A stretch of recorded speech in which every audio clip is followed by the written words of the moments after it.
तो आज हम शुरू करने वाले हैं अपना chapter molecular basis of inheritance. So let's get started. इसको हम एनसीईआरटी से रीड करने वाले हैं, मॉलिक्यूलर बेसिस ऑफ इनहेरिटेंस को। ओके ओके सो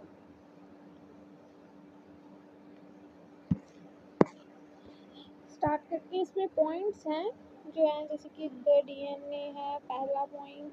पहले तो हम इंट्रोडक्शन करने वाले हैं पूरा, देन फिर इसके बाद आएगा डीएनए। द डीएनए के बारे में देखेंगे, फिर search of genetic material, then RNA word, replication, transcription, genetic code, translation, regulation of gene expression, human genome project और DNA fingerprinting. Okay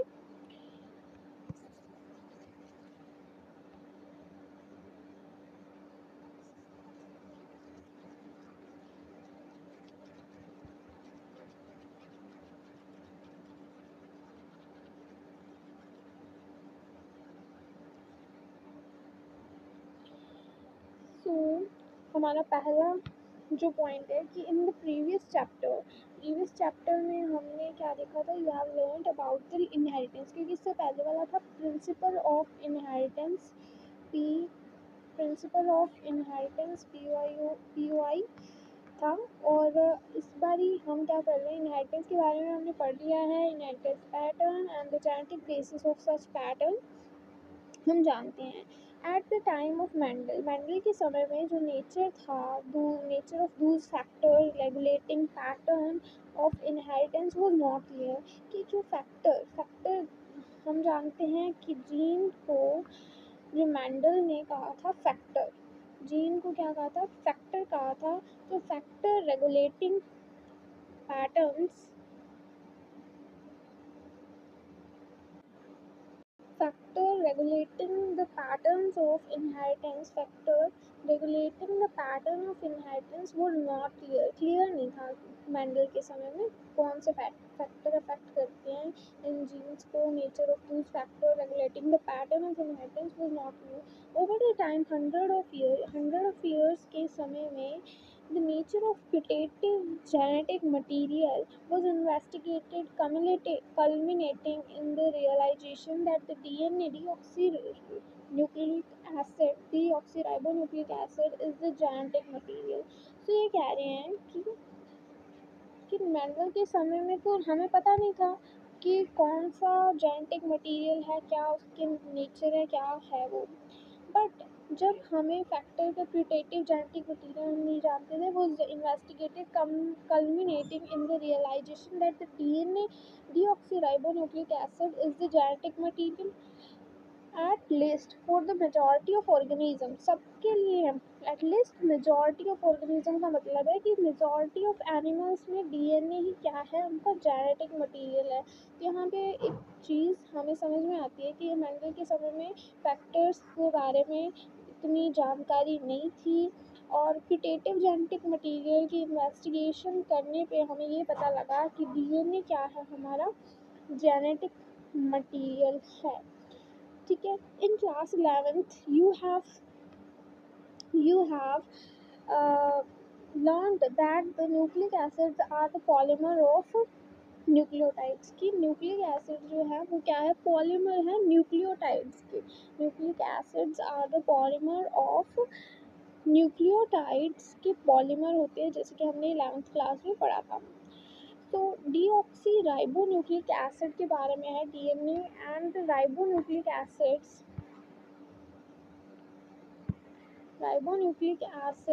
are the two types of nucleic acid found in the living system। Living system में पाए जाने वाले दो ऐसे nucleic acid हैं जो हैं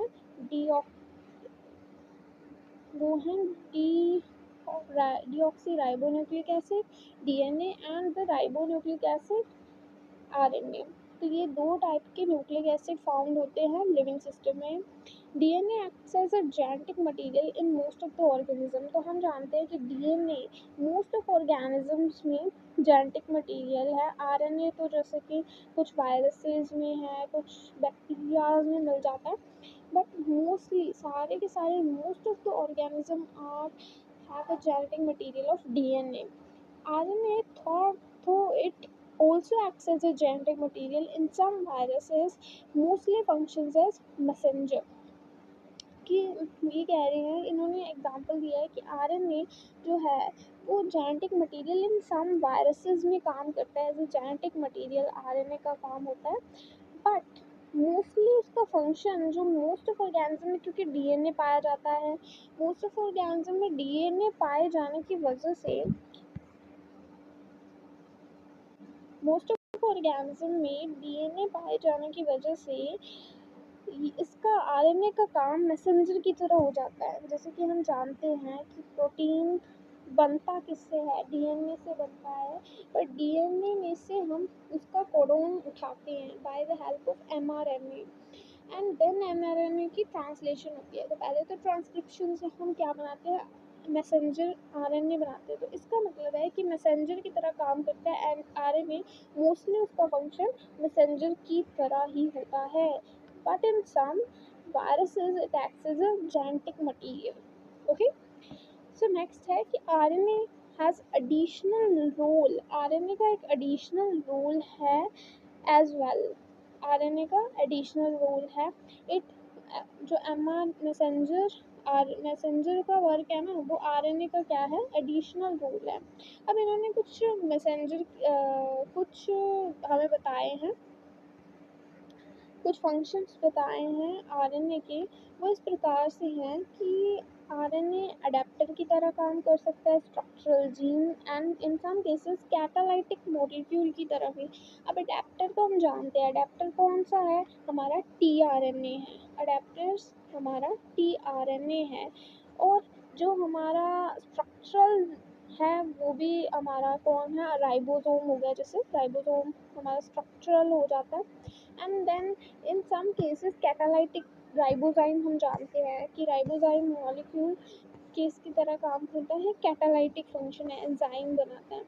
सो नेक्स्ट है, इसमें जो नेक्स्ट पॉइंट आता है वो हमारा है कि क्लास 11th में हमने, you have already learn the structure of nucleotide and the way these monomer units are linked to nucleic acid polymer। तो हमने क्लास 11th में ये देखा था कि स्ट्रक्चर ऑफ न्यूक्लियोटाइड्स कैसा होता है। तो हम जानते हैं कि यहाँ पे शुगर होता है, देन यहाँ पे बेस होता है, और यहाँ पे उसका फॉस्फेट ग्रुप होता है, ठीक है, फॉस्फेट ग्रुप होता है। तो इस प्रकार की हमने स्ट्रक्चर किसमें देखी थी, शुगर मॉलिक्यूल, फॉस्फेट एंड हमारा बेस। तो ये वाली स्ट्रक्चर हम क्लास 11th में देख के आ सकते हैं न्यूक्लियोटाइड की, and the way these monomer units are linked, और किस वे से ये यूनिट होती है। जैसे कि इसमें ये होती है, ये वाली बॉन्डिंग जो होती है ना, उसको हम कहते हैं,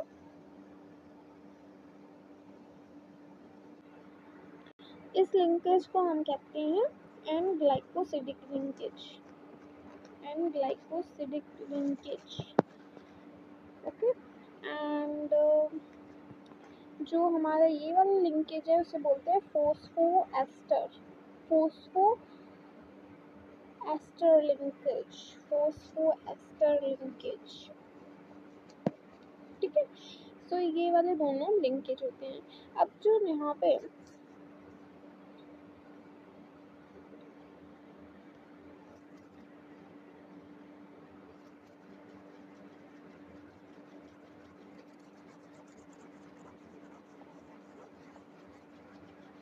अब जो यहाँ पे कहा गया है कि हमें इस चैप्टर में, in this chapter we are going to discuss the structure of DNA and its replication. तो इस चैप्टर में हम स्ट्रक्चर ऑफ डीएनए देखेंगे, इसकी रेप्लिकेशन देखेंगे, and the process of making RNA from DNA, यानी कि इसको हमने क्या नाम दिया, ट्रांसक्रिप्शन देखेंगे, and the genetic code that determines the sequence of amino acid proteins and the process of protein synthesis translation देखेंगे, and the elementary basis of their regulation, कि ये किस प्रकार से रेगुलेट होता है। अब जो डिटर्मिनेशन है, तो determination of complete nucleotide sequence of human genome during last decade में जो complete न्यूक्लियोटाइड का सीक्वेंस हुआ है, यानी कि 2003 की बात है कि जब हमने पूरा का पूरा 2003 में हमने ह्यूमन का पूरा जेनेटिक कोड क्या कर दिया था, वो कर दिया था कंप्लीट न्यूक्लियोटाइड सीक्वेंस हमने खोज लिया, सीक्वेंस फाइंड आउट कर लिया था। और 2000 तक आते 2006 तक आते हमने सारे कंप्लीट कर लिए थे, क्रोमोसोम नंबर भी दे दिए थे। तो उस चीज़ के बारे में भी हम इसमें स्टडी करेंगे, complete nucleotide sequence of human genome during the last decade and has a set in a new era of genomics। तो genomics का इसने एक नया era भी विकसित किया है इस चीज़ ने। in the last section, अब last section में हम क्या essential human genome sequencing and its consequence will also be discussed। जो last इसका पॉइंट है, जो भी हमने देखा था कि डीएनए फिंगरप्रिंटिंग इसका लास्ट टॉपिक है, यहाँ पे हमने देखा था कि डीएनए फिंगरप्रिंटिंग इसका लास्ट टॉपिक रहने वाला है।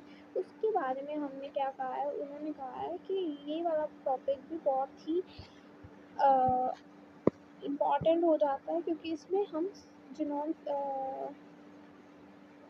Genome sequencing and consequence will also be, इसके क्या इसेंशियल कॉन्सिक्वेंस है वो भी हम देखने वाले हैं। ठीक है, so let us begin our discussion by first understanding the structure of most interesting molecule in the living system, DNA। DNA सबसे इंटरेस्टिंग टॉपिक क्यों है, क्योंकि हम बायोलॉजी के हैं और हमें बहुत जानने की इच्छा रहती है कि कैसे काम हो रहा है। तो लिविंग सिस्टम का काम मोस्टली तो डीएनए पे ही है ना, मोस्टली क्या कम्प्लीटली डीएनए पे है। हम पूरी स्ट्रक्चर कैसे बने हैं, हमारी पूरी structure functions are all only on dependent on DNA indirectly or directly। ठीक है, so first understanding the structure of most interesting molecule of the living structure system का DNA का सबसे पहले हम structure देखेंगे। in the subsequent section we will discuss that why it most abundant, क्यों इतना most abundant genetic material है, and what is its relationship with RNA, और इसका relationship जानेंगे RNA के साथ क्या है इसका। So let's get started।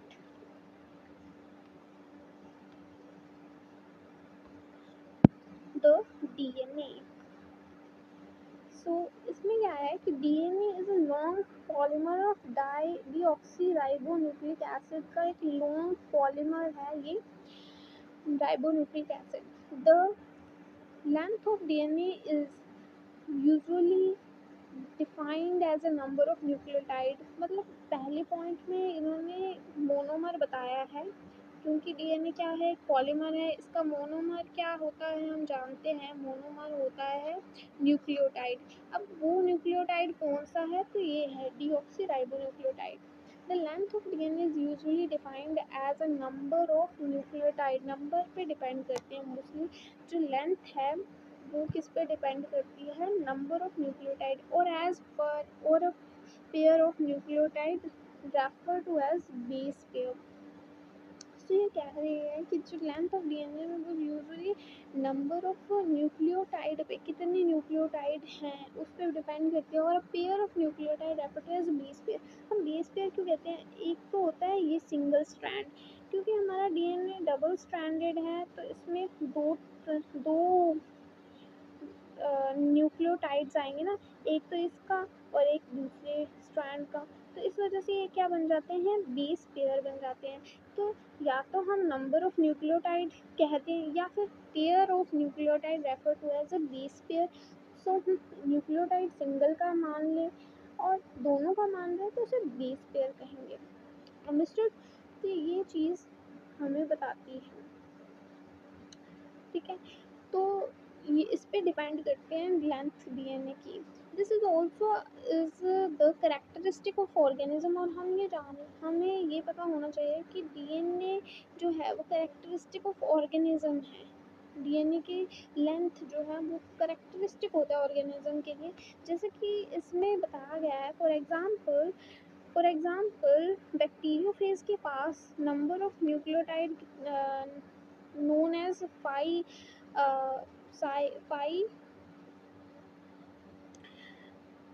Into 174 इसका नाम है बैक्टीरियोफाज का, और बैक्टीरियोफाज का नाम है नोन एज पाई इंटू 174। सो इसका जो न्यूक्लियोटाइड नंबर है ना वो कितना दिया हुआ है, 5386 न्यूक्लियोटाइड इसमें होते हैं। बैक्टीरियोफेज लैम्डा की बात करें तो बैक्टीरियोफेज लैम्डा में इसका नंबर होता है 48,502। ठीक है, सो इसका नंबर कितना हो जाता है बैक्टीरियोफाज लैम्डा में 48,502 बेस पेयर। अब यहाँ पे ये ध्यान देने की बात है कि जो यहाँ पे लिखा है वो बेस पेयर की फॉर्म में लिख दिया है इन्होंने। ठीक है, और यहाँ वहाँ पे कितना किसके बेसिस पे लिखा था, न्यूक्लियोटाइड के बेसिस पे लिखा था, यहाँ पे तो किसके बेस पेयर पे लिख दिया। और इसमें जो है एस्केरिकिया कोलाई में इन्होंने बताया है कि ये होता है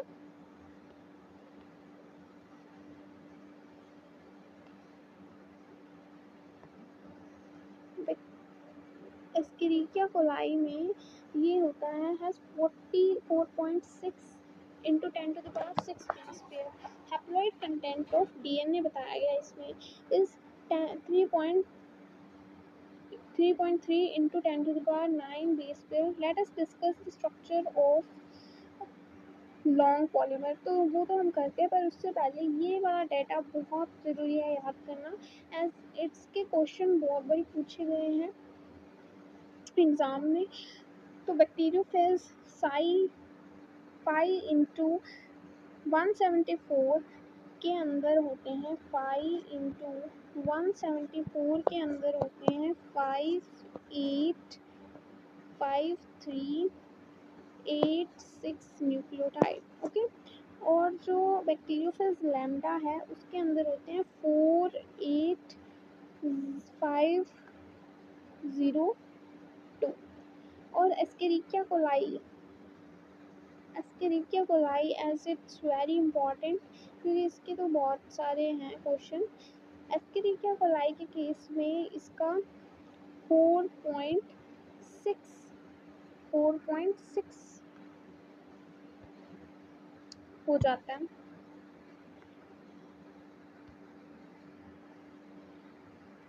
4.6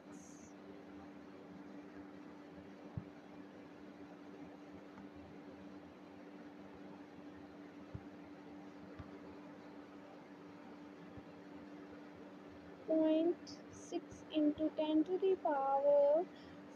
बेस पेयर होते हैं इसके अंदर। कोलाई की बात कर रहे हैं उसके अंदर, एस्केरिकिया कोलाई के अंदर। और जो हमारा हैप्लॉइड डीएनए ऑफ ह्यूमन है, ह्यूमन के हैप्लॉइड डीएनए की बात हो रही है यहाँ पे, हैप्लॉइड डीएनए उसके अंदर कितने होते हैं 3.3 into 10⁹ base pair. Okay, so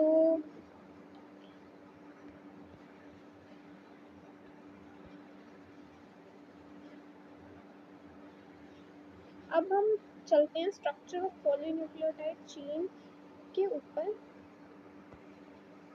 let us recapitulate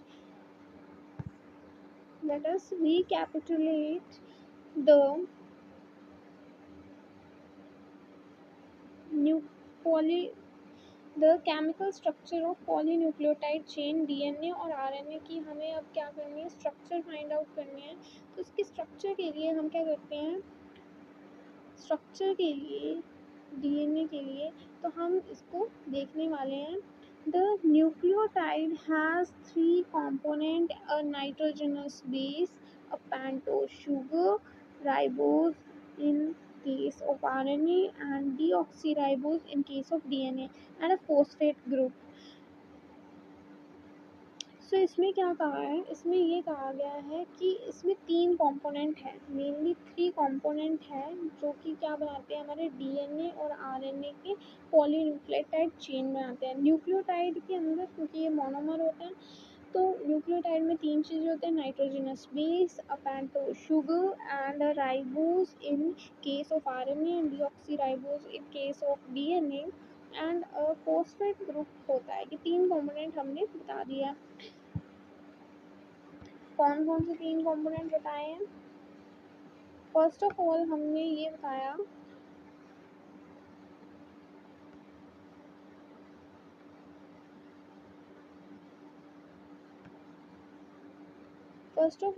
ये बताया कि डीएनए के अंदर, न्यूक्लियोटाइड के अंदर होता है nitrogenous base N base and दूसरा होता है शुगर मॉलिक्यूल, ठीक है।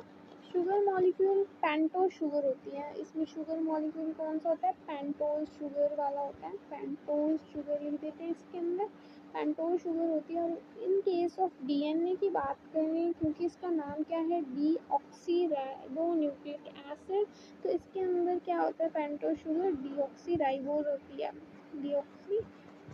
राइबोज शुगर होती है।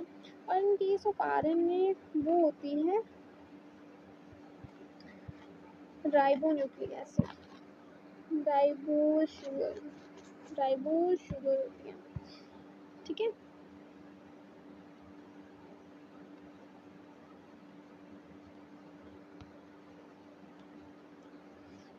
अब हम इसके बारे में स्टडी करते हैं।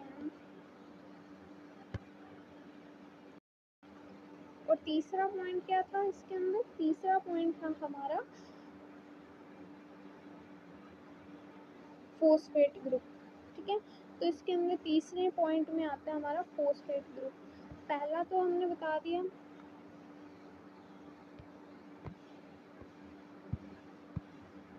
पहला हमारा कौन सा है, पहला है हमारा नाइट्रोजनस बेस, दूसरा है हमारा, पहला है नाइट्रोजनस बेस एंड दूसरा है पेंटोज शुगर और तीसरा है फोस्फेट ग्रुप।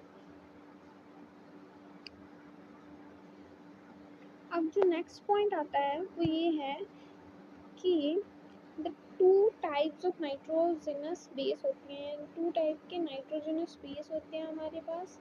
कौन कौन से, एक तो होता है हमारा प्यूरिन, दूसरा होता है हमारा, एक तो होता है हमारा प्यूरिन,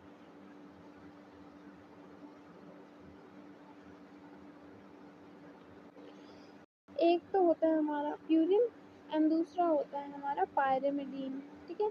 एक हमारा प्यूरिन होता है, एक हमारा पायरिमिडीन होता है। अब इसमें क्या होता है, प्यूरिन के अंदर एडेनिन और ग्वानिन 2 प्रकार के हमारे को मिल जाते हैं nitrogenous base, adenine guanine. Pyrimidine में 3 होते हैं, साइटोसिन, यूरेसिल एंड थायमिन, ठीक है। ये 2 प्रकार के नाइट्रोजनस बेस पाए जाते हैं। इनके स्ट्रक्चर में डिफरेंस होने की वजह से इनके रिंग, प्यूरिन के केस में एक रिंग होती है, पायरिमिडीन के केस में प्यूरिन के केस में 2 रिंग होती हैं और पायरिमिडीन के केस में 1 रिंग होती है, ओके। तो साइटोसिन, यूरेसिल, थायमिन में 1 रिंग है, एक ही रिंग मिलेगी हमें, सिंगल रिंग होगी। और प्यूरिन यानी कि एडेनिन ग्वानिन के केस में हमारे पास 2 रिंग होगी। तो बस इतना ही सा डिफरेंस है और थोड़ा बहुत स्ट्रक्चर, ओके। तो साइटोसिन की बात करते हैं कि cytosine is a common for both DNA and RNA. Cytosine जो होता है कॉमन होता है किन किन के लिए, both DNA and RNA. Thymine जो होता है वो ओनली प्रेजेंट होता है हमारे डीएनए के अंदर। साइटोसिन के केस में हमारे पास है कि साइटोसिन दोनों आरएनए और डीएनए दोनों में होता है, और थायमिन जो है वो प्रेजेंट ओनली इन डीएनए। और यूरेसिल का काम क्या होता है, यूरेसिल होता है हमारे प्रेजेंट ओनली इन आरएनए। तो यूरेसिल हमारा प्रेजेंट होता है in RNA at the place of thymine, thymine के प्लेस में यूरेसिल प्रेजेंट होता है आरएनए में। तो इसका मतलब ये है कि डीएनए के अंदर हमारा जो डीएनए है, डीएनए के अंदर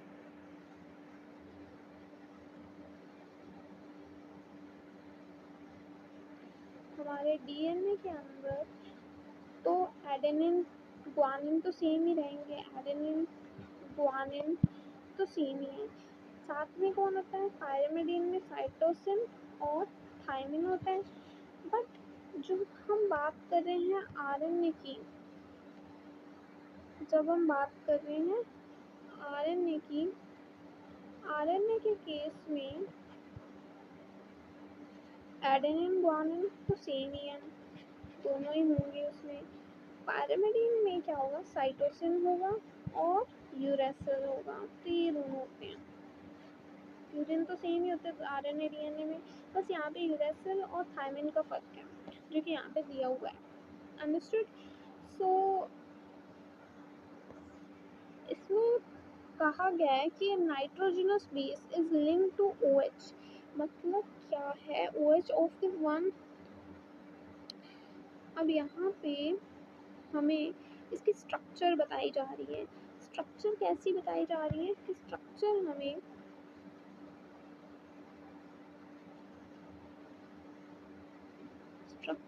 हमें कह रहे हैं कि जो पेंटोज शुगर है, मतलब पेंटोज शुगर नाइट्रोजनस बेस, जो कि पेंटोज शुगर से हम जानते हैं रिलेटेड है, nitrogenous base is linked to OH of 1 degree 1 prime carbon of pentose sugar से अटैच्ड रहता है OH of 1 prime carbon of pentose sugar through N glycosidic linkage, जैसे कि मैंने पहले बताया था, टू फॉर्म अ न्यूक्लियोसाइड।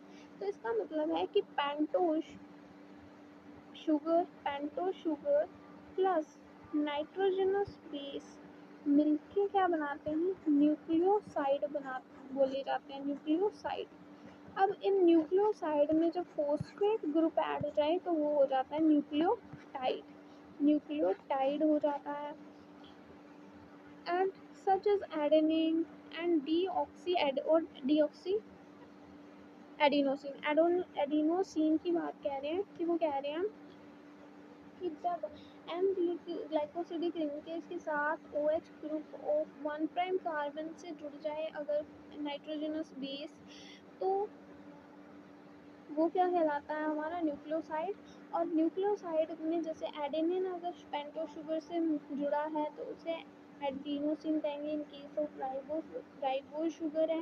अगर डीऑक्सी राइबोज शुगर है तब हम उसे क्या कहेंगे, तब हम उसे कहेंगे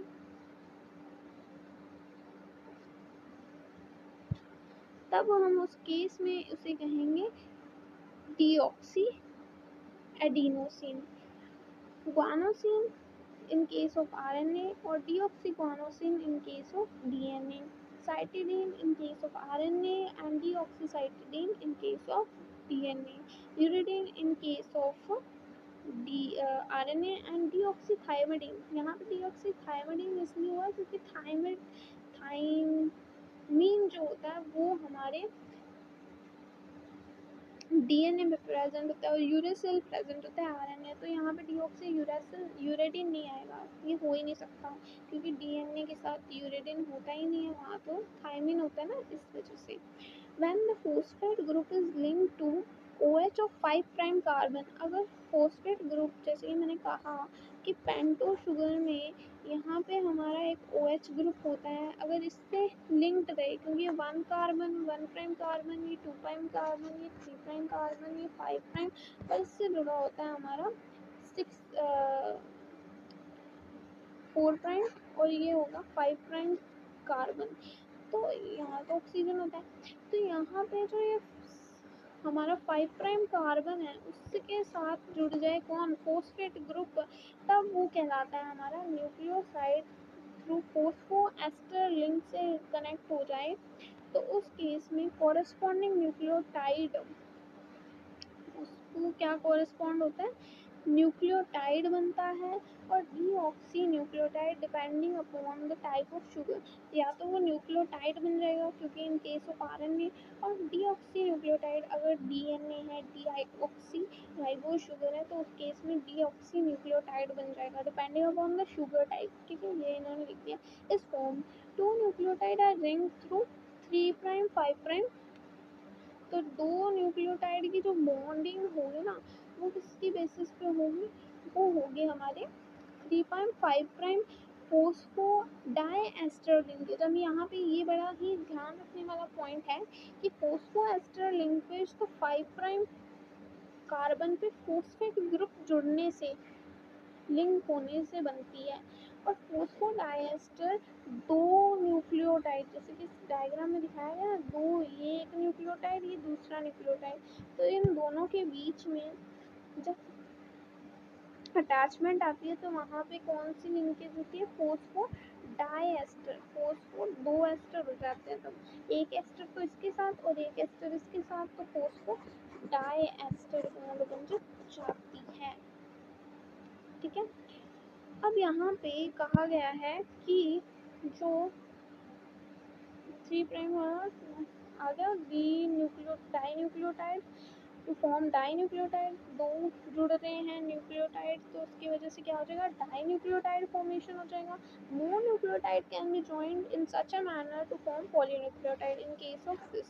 डीएनए के केस में हमारे पास पॉलीन्यूक्लियोटाइड इसीलिए कहा जाता है क्योंकि various an numbers n numbers of nucleotide जुड़ जाते हैं, तो हम उसको कहते हैं polynucleotide. A polymer thus formed at one end a free एक ये कह रहे हैं कि a polymer thus formed has at one end a free, एक फ्री क्या होता है वहाँ पे, फोस्फेट मोइटी रह जाती है 5 प्राइम एंड 5 प्राइम एंड पे फोस्फेट मोइटी रह जाती है, क्योंकि हमारे पास पूरा का पूरा लॉन्ग चेन बन जाती है।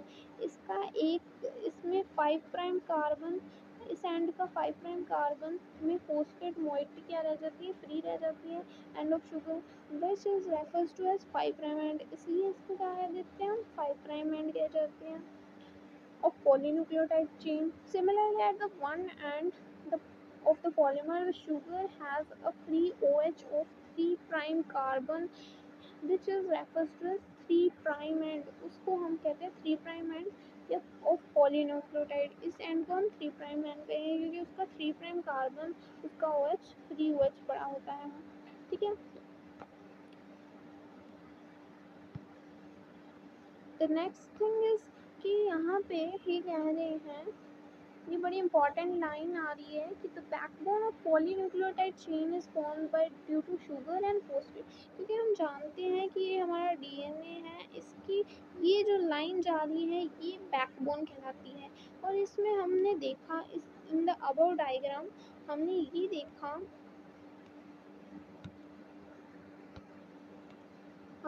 देखा, कि यहाँ पे जो हमारा न्यूक्लियो नाइट्रोजनस बेस है वो तो फ्री पड़ा है, वो फ्री पड़े होने की वजह से ये बैकबोन में पार्टिसिपेट नहीं कर रहा। बैकबोन में कौन पार्टिसिपेट कर रहे हैं, एक तो शुगर मॉलिक्यूल, एक फोस्फेट ग्रुप, तो ये दोनों क्या बनाते हैं, हमारी बैकबोन बनाते हैं of DNA. Understood. So next जो पॉइंट है वो यही था कि बैकबोन हमें दिखाई गई है फिगर 5.1 में। इन आरएनए के केस में जो हमारी, in the case of RNA, every nucleotide residue has an additional OH group present at the 2 prime position in the ribose। क्योंकि हमने देखा कि राइबोज शुगर में को राइबोज बोल रहे हैं और डीऑक्सी राइबोज शुगर को डीऑक्सी राइबोज कह रहे हैं। डीऑक्सी राइबोज क्यों कह रहे हैं, क्योंकि उसमें एक कार्बन कम है, उसके नेम में ही लिखा है डीऑक्सी, यानी ऑक्सी कम, ऑक्सीजन कम है। तो ऑक्सीजन कम कहाँ पे है, 2 prime position of the ribo sugar में ऑक्सीजन नहीं होने की वजह से उसे डीऑक्सीराइबोज कहते हैं। और राइबो शुगर में वो एडिशनल OH प्रेजेंट होते हैं 2 प्राइम position में. Also in the RNA, the uracil is found at the place of thymine 5-methyl uracil. अब यहाँ पे एक और पॉइंट इंटरेस्टिंग है कि थायमिन क्या है हमारा. थायमिन हमारा क्या होता है. Thymine is our 5-methyl uracil. Thymine क्या होता है हमारा. Thymine is none other than 5-methyl uracil. मतलब 5 कार्बन, 5वें कार्बन पे मिथाइल ग्रुप जोड़ दो, यूरेसिल के 5वें कार्बन पे मिथाइल ग्रुप जोड़ दो तो वो थायमिन बोलता है. Another chemical name is thymine है, उसको ही हम थायमिन बोलते हैं. अब यहाँ पे क्या कह रहे हैं कि DNA as acidic, DNA is as an acidic material, acidic substance, nucleus was first identified by Frederick Miescher. बड़ा ही इम्पॉर्टेंट पॉइंट है कि फ्रेडरिक मिशर ने हमें 1869 में आइडेंटिफाई करके बताया था कि डीएनए क्या है, एसिडिक सब्सटेंस है. ही नेम्ड न्यूक्लियन, क्योंकि उसने पहली बार इसके बारे में स्टडी किया, इसको आइडेंटिफाई किया, तो उसने खुद ने ही नाम दे दिया इसका न्यूक्लियन. तो डीएनए का फर्स्ट नेम क्या रहा है, न्यूक्लियन रहा है. However due to technical limitation in isolating such a long polymer intact, the elucidation of structure of DNA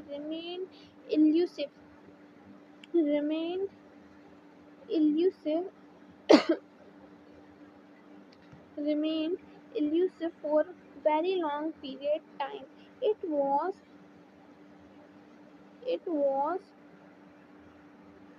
only in 1953. तो देख लो कि 1869 में से आइडेंटिफाई कर लिया गया, पर वहाँ पे टेक्निकल इशू होने की वजह से हमारे पास टेक्निक नहीं थी तब, इस वजह से उसको अच्छी तरह हम नहीं कर पाए.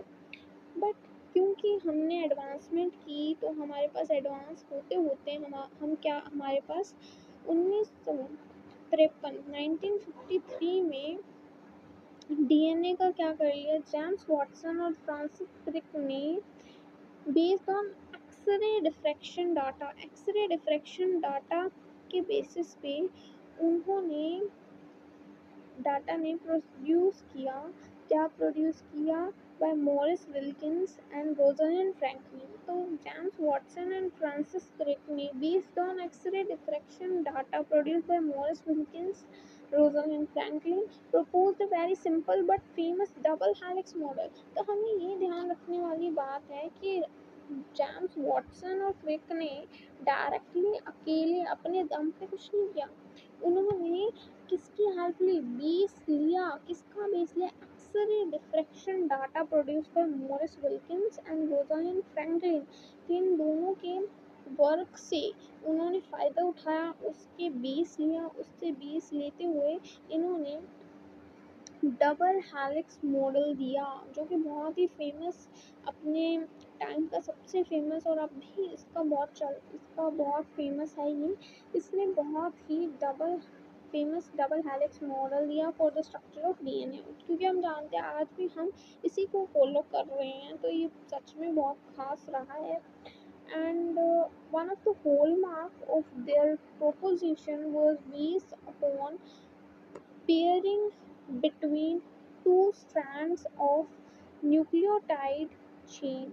तो सबसे उनका बड़ा हॉलमार्क ये रहा, one of the hallmark of their proposition was base pairing. इन्होंने बेस पेयरिंग के बारे में बताया between two strands of polynucleotide chain, की दो स्ट्रैंड के बीच में इन्होंने क्या बेस पेयरिंग बताई कि दो स्ट्रैंड है मान लो डीएनए के, एक ये एक ए. अब इसमें बेस पेयरिंग कैसे होती है, इसमें बेस पेयरिंग ऐसे होती है, ये